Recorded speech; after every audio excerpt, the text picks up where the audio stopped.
Sartaguda herrian gaude. Estamos en Sartaguda. El Ebro baña sus tierras extensas y fértiles. Según el censo de 1930, aquí vivían 1.239 personas.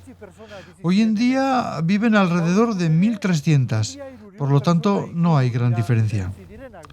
La represión golpeó fuerte a Sartaguda. Diremos, por ofrecer algún dato, que asesinaron a 67,6 personas por cada 1.000 habitantes. Ese dato, en lo concerniente a Navarra, no se da en ningún otro pueblo. Es Sartaguda el pueblo que porcentualmente más golpeó la represión. Sartaguda da porcentualki errepresioa erarik gogorrenean pairatu zuen herria. Bestalde, se calcula que asesinaron al 40% de los votantes del Frente Popular. En 1930, antes del golpe en Sartaguda, había 15 viudas. Después eran 59. Kolpearen ondoren, 59.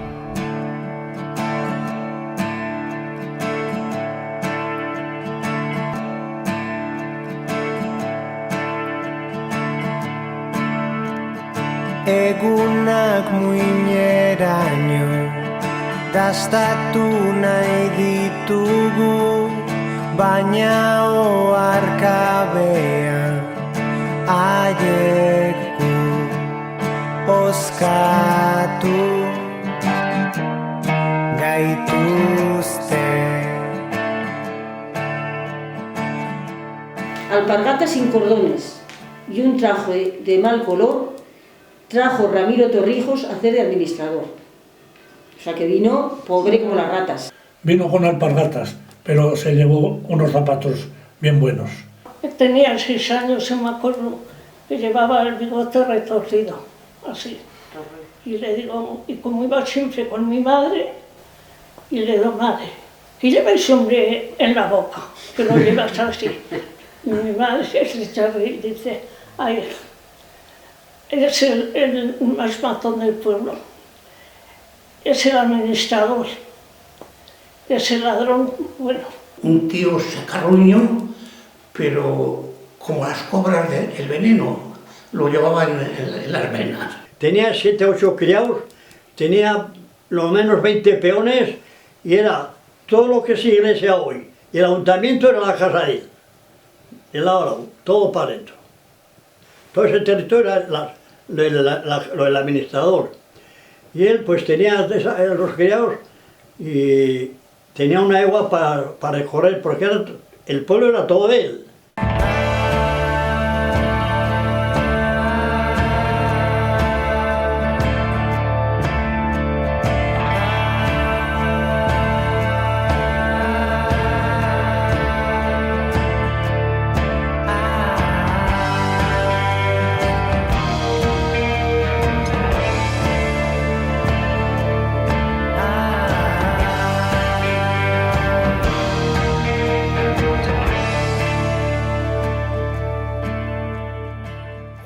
Joaquín Ignacio de Arteaga y Echagüe, donostiarra, nacido en 1870.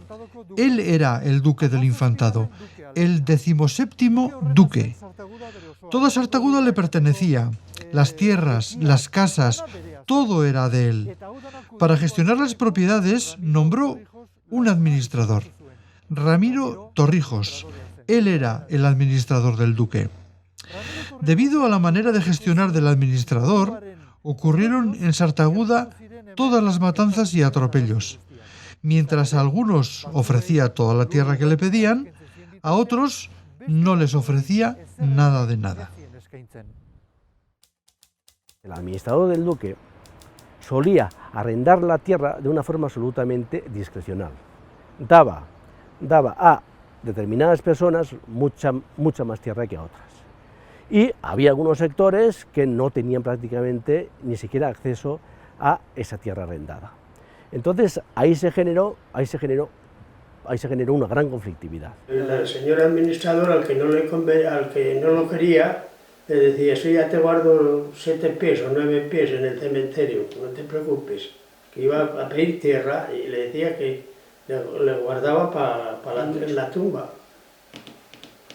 Se ve que era un déspota. Querían que las tierras que repartiera a renta como estaban o como sería, para poder darles de comer a sus hijos. Y lo que quería mi padre y todo el mundo joven que salía a la plaza era que la tierra que trabajaban, pues que la trabajarían para ellos con una renta, que no la querían gratis. Pero si la daban así, el administrador se le cavaba el chollo. Entonces no le interesaba dar la renta. Y no quería. Y esos fueron los que... Ese fue el que envenenó a todo, a una con los de aquí, claro. Los que envenenó a los del pueblo y los emborrachaba, porque los emborrachaba, tenían una bodega grande y luego salían a... Tú matas a fulano, tú matas a citano, que a ti te doy la casa. Si tú matas a fulano o haces algo con aquel, yo te doy esta casa. Y así andaban, así era.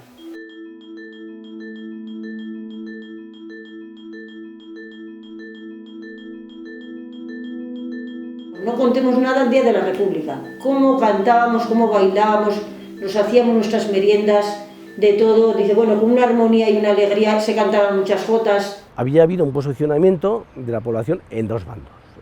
El bando mayoritario era bueno, pues el de la izquierda, que a fin de cuentas tenía algo así como el 60% del apoyo en las elecciones de febrero del año 36. Y la derecha conseguía algo así como el 40%. Mi padre, que siempre me llevaba encima del hombro y me decía, no se dice adiós, se dice salud, camaradas. Y yo, como una pispaja, pues pasaba y a todo el mundo les decía, salud, camaradas. Traían de Azagra una orquesta el día de la República y el día de Año Nuevo lo mismo, pagado lo que sea, y se terminaba el día y todo el mundo a sus casas a trabajar, pero era el día grande. Salían en manifestación por el pueblo con la bandera socialista de la República y algunos que eran comunistas, la roja con la... algo de eso. De eso recuerdo como ahora mismo. De eso sí me acuerdo. Toman el relevo esa gente joven que para esos años pues estaba bueno, pues recién casada y que no tenía para nada acceso a la tierra. Y van haciendo reivindicaciones de reparto, intentan bueno, presionar al duque de alguna manera, pues desde el ayuntamiento, etcétera, etcétera. Hubo una vez una manifestación que yo creo que se reunió el 90% del pueblo, porque el muchacho también estaba. ¿Y qué pide el pueblo? Pues que se vaya el administrador fuera de aquí. Y el teniente que había con la Guardia Civil apuntando y dice, vamos a hacer fuego ahí. Y me acuerdo quién dijo, pueden ustedes hacer fuego cuando quieran, que fue Fermín el Chato. El Chato Eustaquio estaba en cabeza y dice, hagan ustedes lo que quieran, pero nosotros queremos que se marche ese señor de aquí. Entonces le pedían a Ramiro Torrijos 600 robadas de tierra para las familias más humildes, sin especificar colores. Y Ramiro Torrijos, pues siempre venía, según yo he leído y he oído, que el duque no estaba en condiciones de vender un torno de tierra. Entonces, en esta comisión que se prepararon el día 2 de enero de 1962, mi padre con el presidente de la sociedad, el alcalde, se personaron ante el duque del Infantado y pidieron esas 600 robas de tierra, que llegaron a conseguirlas. Repartieron esas parcelas, se dieron parcelas de 4 robadas, 3.600 metros aproximadamente de tierra para cada familia necesitada.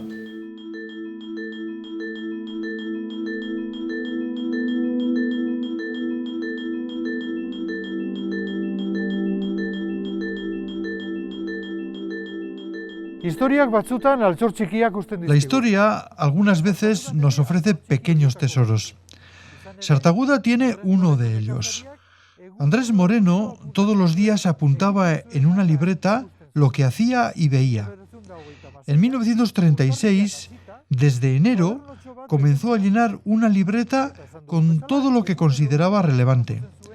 Hoy en día, esa libreta es un documento con un valor sin par para conocer lo ocurrido en Sartaguda en aquel fatídico año. Sartagudan, urte hortan, zer gertatu zen. Era el hermano de mi madre y tenía la costumbre de tomar notas a diario. Aquel año ocurrió lo que sabemos y él lo apuntaba diariamente. El día 18 no dice nada. El 19 estalla el movimiento fascista en España, nada más. El 20 dice, se extiende el movimiento fascista. Las sociedades obreras UGT y CNT no dejan acudir al trabajo, vigilando los caminos. Las sociedades obreras UGT y CNT no dejan acudir al trabajo, vigilando los caminos y ta.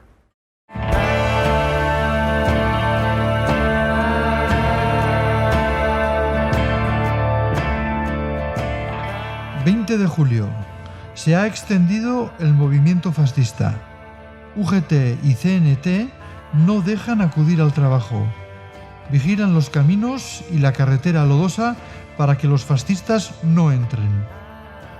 Han capturado Lodosa. Ahora vienen a Sartaguda.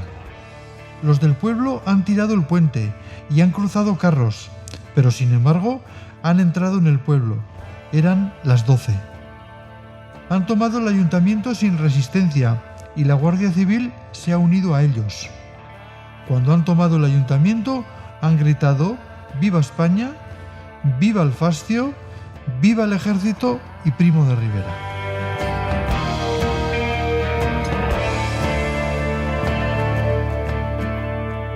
Cuando España llegó al golpe de Estado, pues hay que decir que desde ella se encaminan pues varias expediciones conformadas por militares, voluntarios requetés, voluntarios falangistas, guardias civiles y tal y cual, y que asumen pues una labor de control y de conquista de esa ribera roja, porque es que hay que decir que todos los pueblos de la ribera estellesa, Lodosa, Sartaguda, San Adrián, Mendavia, etcétera, era una zona, pues era una microzona, por decir así, en Navarra, en la que estaba mucho más volcada hacia la izquierda que incluso el resto de la ribera. Ya el día de antes había habido ya se lo habían notificado por algún radio o por lo que sea, como huelga, que había alzamiento en los militares.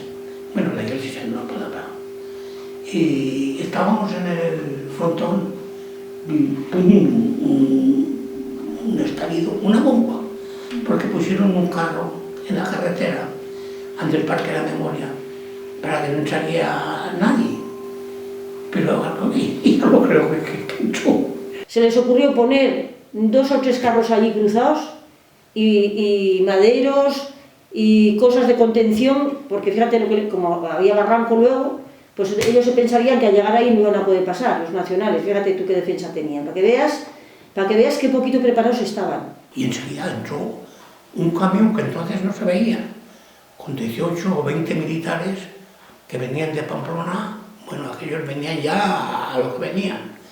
Y en la plaza ya quemaron la bandera republicana y aquel día cogieron a los 2 primeros.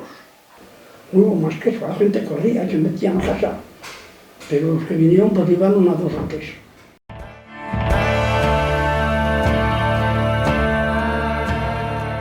...22 de julio...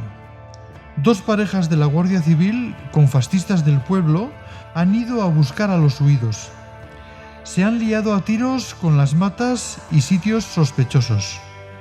Nosotros hemos estado pasando el arado en 11 robadas para terminar de quitar el rastrojo.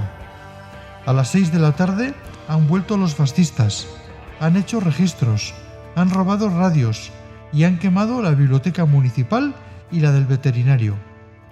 A los de izquierdas les han dado la orden de cerrar las puertas. Han entrado a las casas y cerrado puertas y ventanas.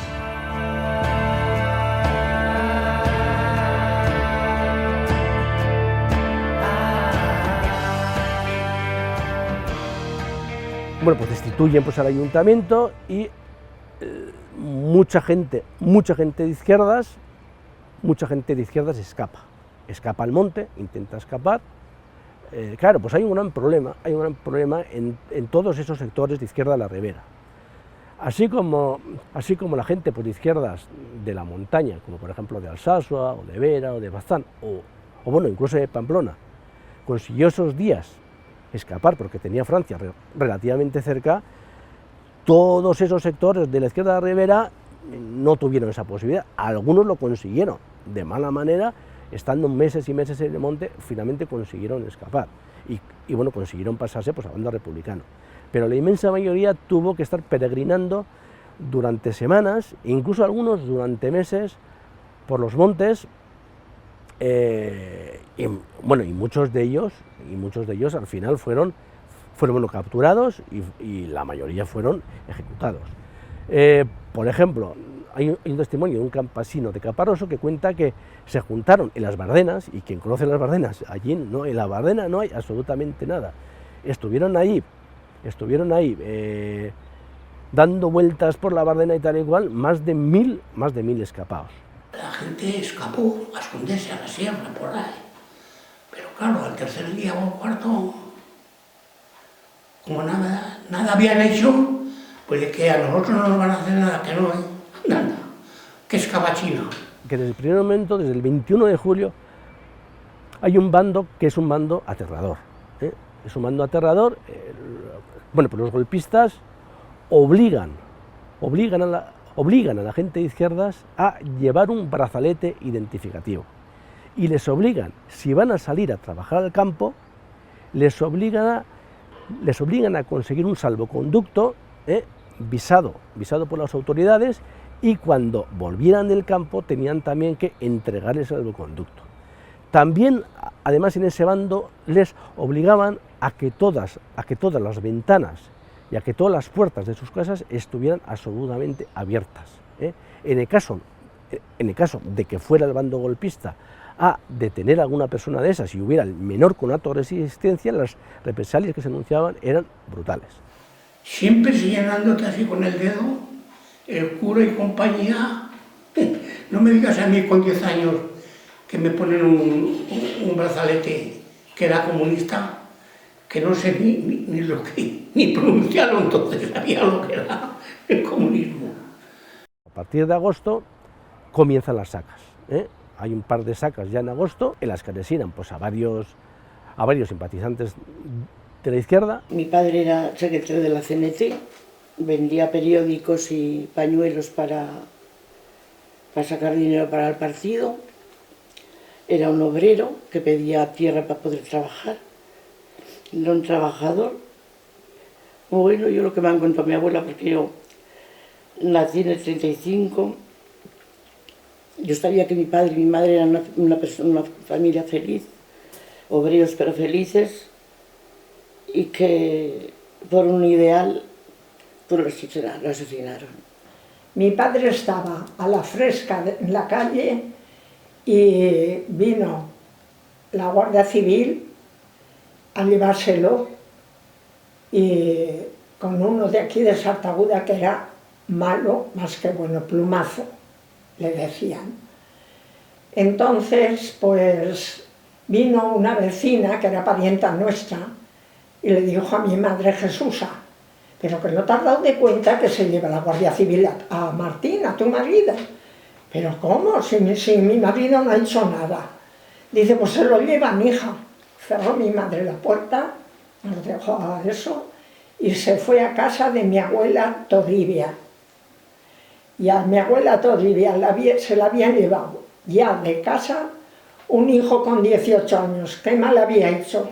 A nadie. Y vinieron y le dijeron: ¿es usted Ángel Ruiz Cordón? Dice: sí. Dice: pues acompáñanos usted. Y les dijo: ¿podré coger la chaqueta? Fíjate, no se me olvida. Dice: sí, cójala. Y se pusieron uno en cada puerta, y él entró, cogió la chaqueta y se salió. Chica, y aquello, pues no se me olvida. Y es los primeros que mataron. Me mataron a mi padre, y después 3 hermanos de mi madre. Le mataron el marido y 3 hermanos. Hijo de Eusebio Moreno Mena, tenía 36 años. A mi madre le mataron 3 hermanos. Ciriaco Martínez Martínez, 35 años. Delfín Martínez Martínez, 29, 30 iba a cumplir. Y Teófilo Martínez Martínez, 27 años. Esos son los que nos quitaron. A mi padre lo mataron con 34 años. Lo llamaron al ayuntamiento y dijo, espera, va a coger la chaqueta. Y dice, no, te hace falta. Mataron a un tío, Andrés Martínez Bea. Hermano de mi madre, mi suegro, hermano de mi suegro y muchos primos. Con mi padre, Andrés Esma García y 4 tíos carnales. Mataron mis 2 abuelos. Mi padre se llamaba Martín Moreno. Mi padre, un tío Antonio Martínez Sádava. Otro tío Emiliano Sola Sádava. Otro tío Rufino Martínez Sola.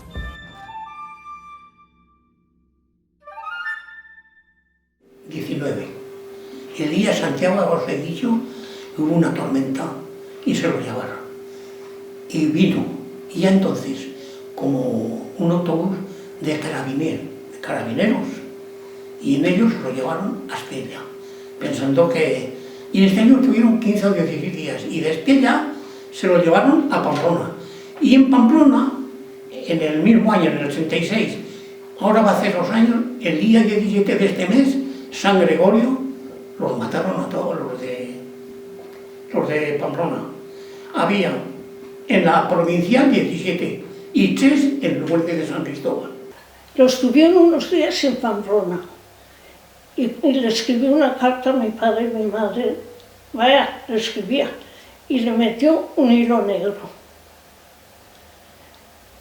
diciéndole que los iban a matar. Que los llevaban, no te puedo contestar, y ya no creo que te pueda contestar más. Los mataron. La pastora fue la que dijo, dice, la noche del 16 de noviembre al 17 de noviembre, los han traído aquí, el 17 a la mañana, los han matado, y uno ha corrido, que los llevaban atados en parejas, 2. Pero uno que va solo ha corrido y le han tirado y le han pegado en una pierna y lo han rematado de él. Los tuvieron una noche en un corral de ovejas y lloviendo. Y luego al otro día los mataron.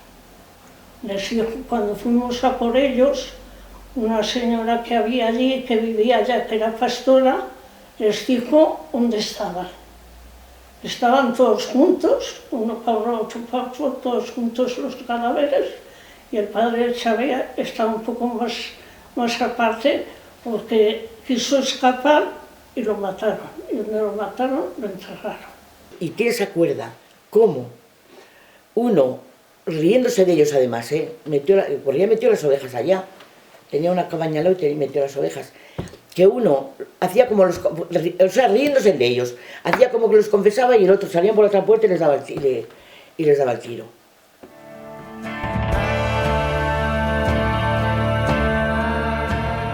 ...4 de agosto. Hemos ido al corral a segar. Han encarcelado a Teodoro y Joaquín a las 9 de la mañana.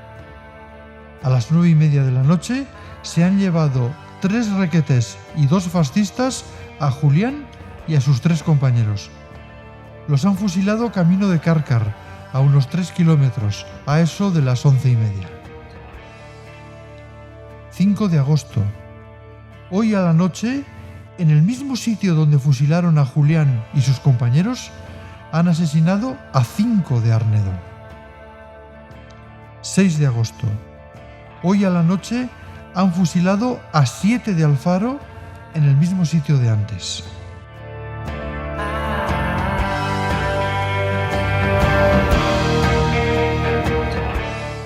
Mola generalak arerio político. El general Mola dio orden de acabar con el enemigo político. Como consecuencia de esa orden, asesinaron a más de 3.000 personas en Navarra. Tenían listas pueblo a pueblo, hechas de antemano, Sabían perfectamente a quién querían asesinar. Sin embargo, esas listas engordaban con la información ofrecida por colaboradores anónimos. Era suficiente posicionarse a favor de la República o contra Franco para ser denunciado y pasar a ser parte de la lista. Correspondía a las autoridades locales tener en consideración las denuncias o no.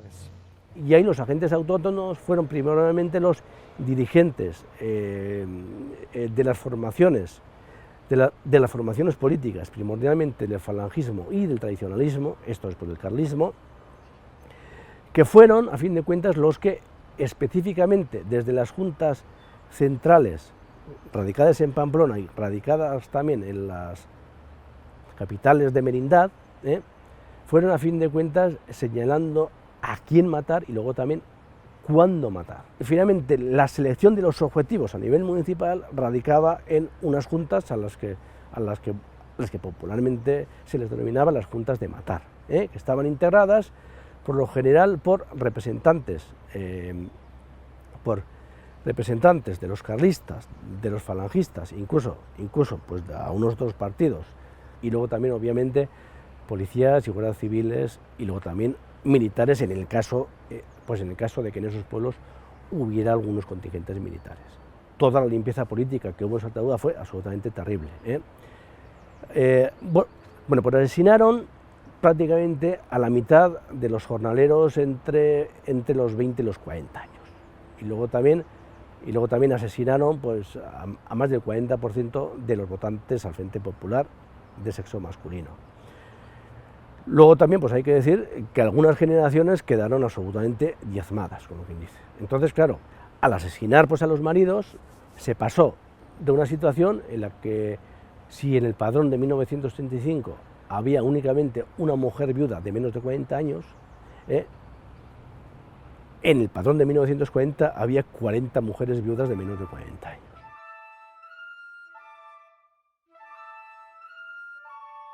Mi padre lo mataron en el Tercio, en Zaragoza. Mi padre se llamaba Epifanio Ruiz Cordón, que era hermano del de este.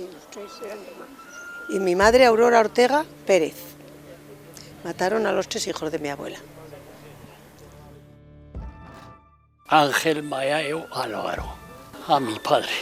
Soy hija de Elías Esma Miguel, que está ahí en la placa junto con sus 2 hermanos. Mataron 3 hermanos juntitos, uno en Cárcal, otro en Ausejo y otro en Pamplona. Y me dejaron con 1 añito y medio.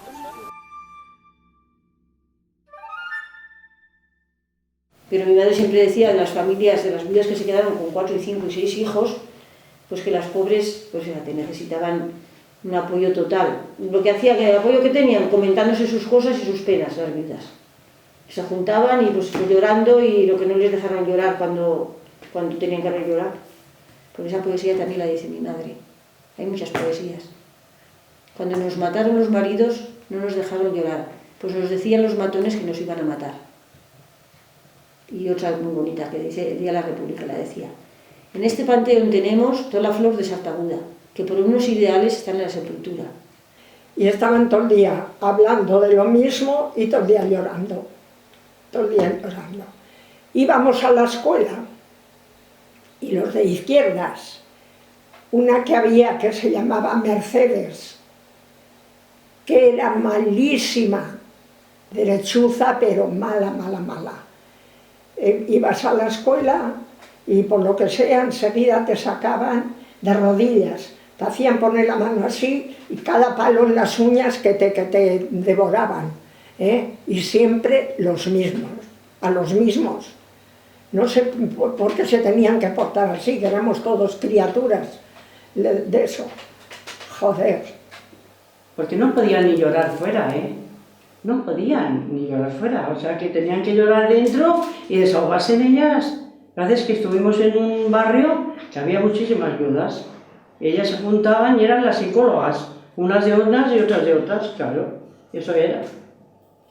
Las pobres madres que bajaban al campo con la cesta en la cabeza y la azada al hombro a hacer los trabajos de hombres, no estábamos mecanizados ni teníamos caballerías, y aquellas pobres mujeres, porque ellos no perdieron poco que les quitaron la vida, pero y después ellas, con hijos de corta edad y la luz del día, y la discriminación, por supuesto, porque la pensión que les quedó a estas mujeres fue la represión, porque ellas se lo pasaron y ellas se lo llevaron a la tumba.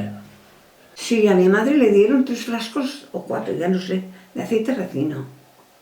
Sí, me lo ha contado muchas veces. Y que el practicante que había fue mi tía Jesusa. Avisarle lo que le habían hecho, le cortaron el pelo al cero. Le dijo un primo carnal, le dijo a la tía al cero, que eres la peor del pueblo. A otras les dejaban un churi, y luego tenían que ir, viva las putas que somos nosotras. La casa está, pues era todo esto, de esto, graneros que se decía. Y vivíamos abajo, pues malamente. Entonces, venían los gatos, todo esto de las bodegas, era todo ciemos y todo. Y venían gatos, pues porque los gatos están siempre por la calle. Y mi madre, un gato que podía coger, lo cogía, lo mataba, lo subía al granero, lo colgaba espelletado para que se ponía fresquito y tal.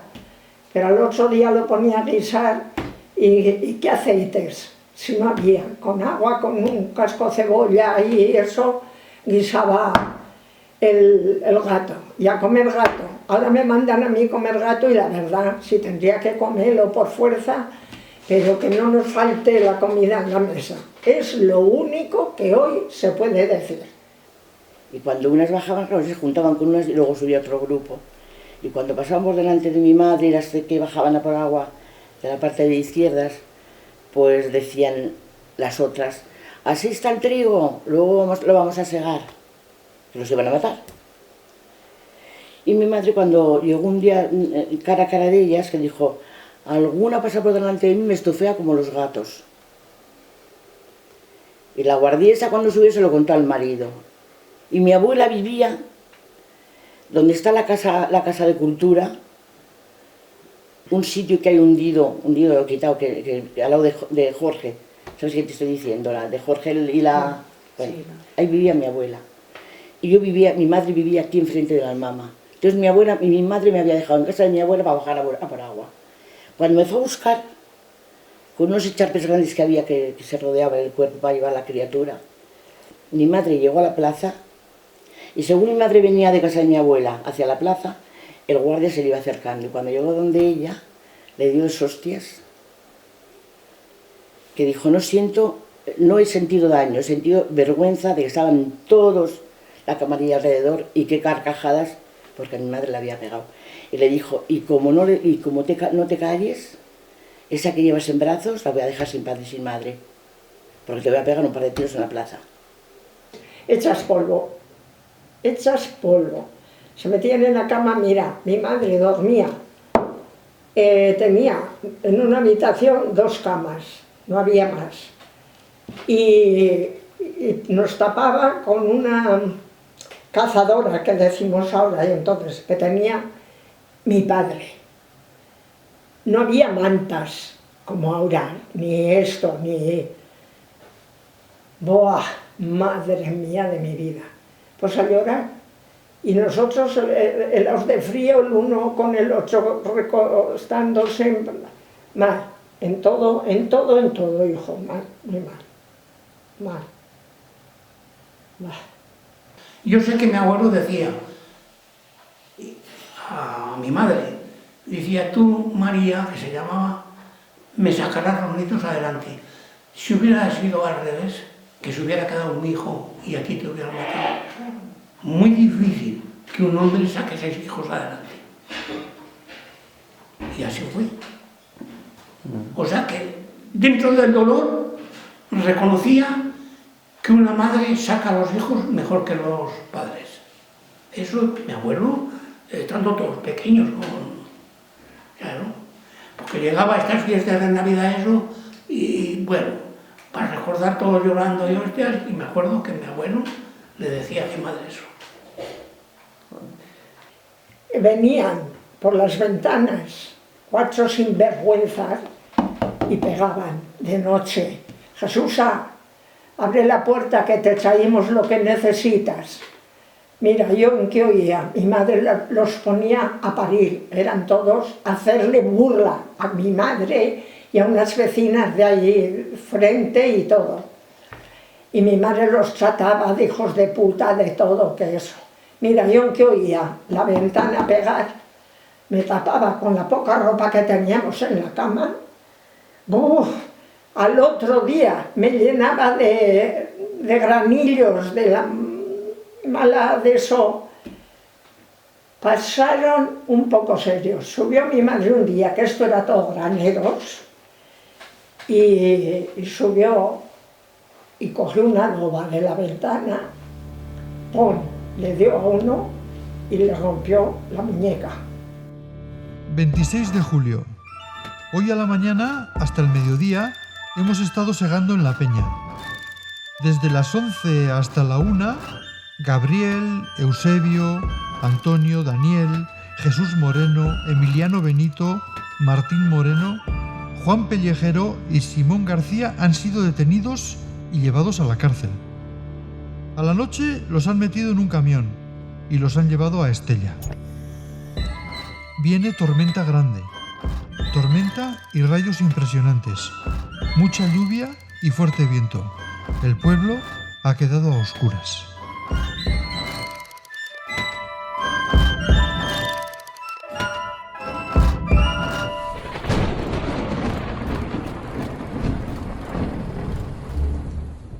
Aquí hay situaciones también, aparte se dieron también expolios económicos, porque se aprovecharon de la situación, les obligaron pues a hacer trabajo gratis, a limpiar el pueblo, a barrer el pueblo y luego también a hacer pues, recogidas de cosechas, labores agrarias, como a fin de cuentas unos castigos complementarios. De hecho, aparte de la situación terrible de esa inmensa masacre, fue que los supervivientes quedaron en una situación absolutamente cruda. Si, por ejemplo, si hablas con los hijos de los asesinados, algunos cuentan historias francamente duras. Mi madre ha sido mucho trabajadora y bueno, casi nada. Con 6 hijos casi nada lo que ha pasado en esta vida. Y encima te quitaban todo lo que tenías. Porque sembrabas patatas, allá te dejaban la mata, pero las patatas como los cajudos te las sacaban del río y te encontrabas con las matas solas, sin patatas y todo así.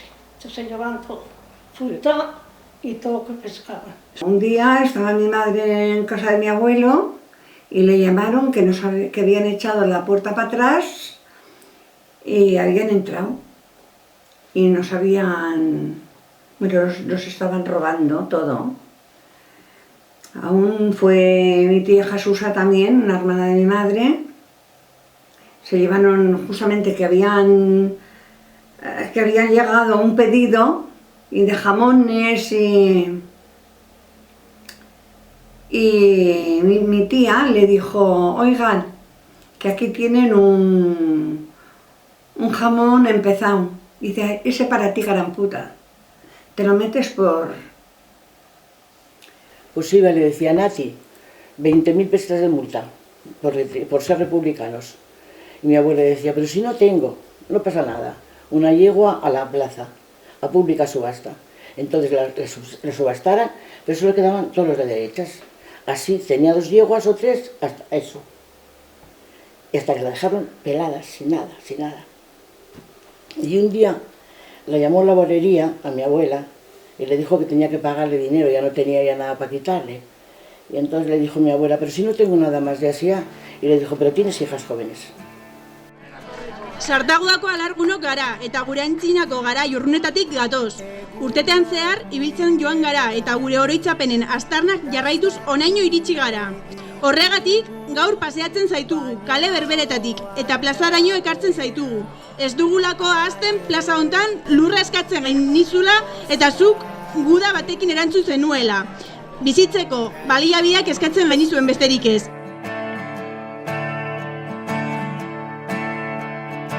Guk Sartagudako alargunok erretzen zaitugu, jakin badakigulako gu gelditzen bagaerela mundua gelditzen dela. Baina urteak dira, atzera urrats bat ere ez ematearen erabakia hartu genuenetik. Aurrera eginez. Egunak muineran Torrijos! Gastatu nahi ditugu Baina oarkabean Aieku oskatu gaituzte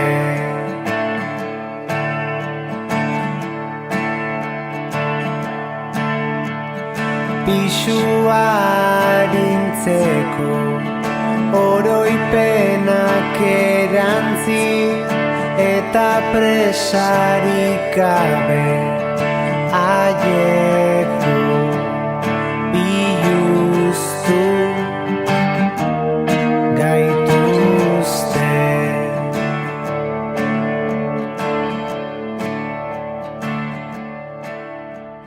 ...25 años después de haberse hecho la primera propuesta de compra del pueblo por parte de la Diputación para repartirse entre los vecinos,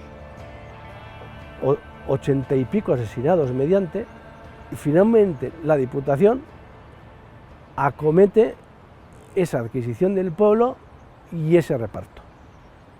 Y además que lo hace de una forma muy pero que muy equilibrada, que no dio lugar a favoritismos por parte de los que habían vencido ni fue un reparto que perjudicó a los que habían sido afectados por la represión. Lo cual ya dices, joder, hacen falta 86 muertos para que al final se tome una solución que se había planteado 25 años antes, a finales de los años 10. Mataron a nuestros padres por la tierra. Luego lo coge la Diputación, que imagina lo que era, y va, y todo lo que querrías para el pueblo. ¿De qué ha servido matar a los hombres? Claro, después a las viudas y a todo se les ha dado la tierra que hemos querido. Y con facilidades, vaya, hombre, con créditos, con todo, pero con facilidades. Y yo le digo muchas veces ahora mayor, digo, ¿pero por qué mataron? Pues la gana de matar. Porque en Navarra salió el fuego, ahí salió todo. Y lo que hace falta es que vosotros que sois jóvenes que no lo dejéis en el olvido. Que esto siga y que no se olvide. Porque ha sido muy triste, hijas. Porque cuando uno hace algo y no sé, pero que sin más te quiten la vida, a mi padre con 28 años. No hay derecho, como mi padre muchos vaya. Y ahí estamos, la gente que viene, y agradecidos ahora que los jóvenes ahora están enterándose y quieren. ¿Tú sabes no haber muerto como yo para ver esto? Esto es maravilloso. Que digan.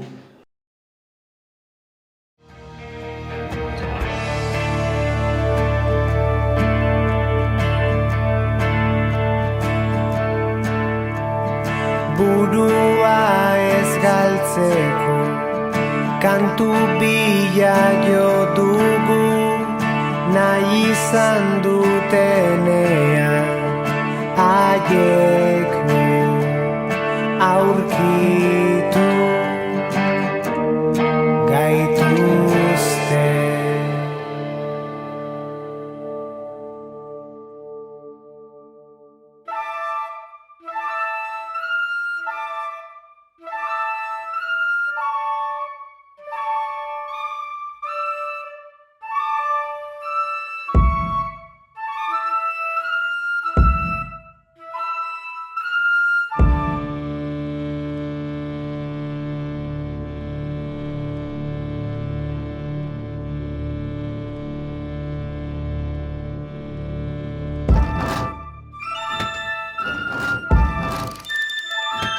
Gracias.